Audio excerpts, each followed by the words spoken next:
YS Jagan గారి జన్మదిన సందర్భంగా ఆయనకి నా హృదయపూర్వక శుభాకాంక్షలు. నార్మల్గా హ్యాపీ బర్త్డే అని ఎవరికి చెప్పను, but more than his birthday the fact that is been an extraordinary human being which inspired me ఈ సినిమా చేయడానికి.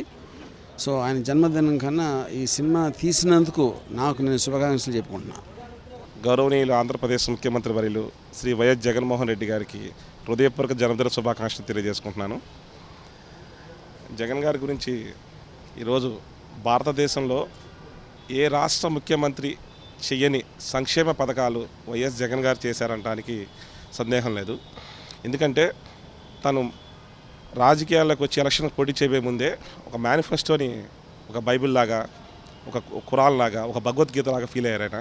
అలా అని చెప్పి దాంట్లో ఉన్న ప్రతి ఒక్క హామీని 100% నేను అమలు చేస్తాననే మాట ఇచ్చి ప్రజల్లోకి వచ్చారు.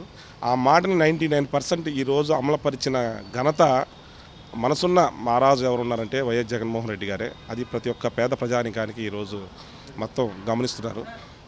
ఆ భగవంతుడి దయతో నిండు నూరేళ్ళ అష్టాశ్చర్య ఆరోగ్యాలతో ప్రజలందరి ఆశీస్సులతో ఆయన మళ్ళీ జనరంజకమైన పాలన ఇలానే అప్రచితంగా 30 సంవత్సరాల పాటు ఆయన ఆంధ్రప్రదేశ్ ముఖ్యమంత్రిగా కొనసాగాలని మనస్ఫూర్తిగా కోరుకుంటున్నాను.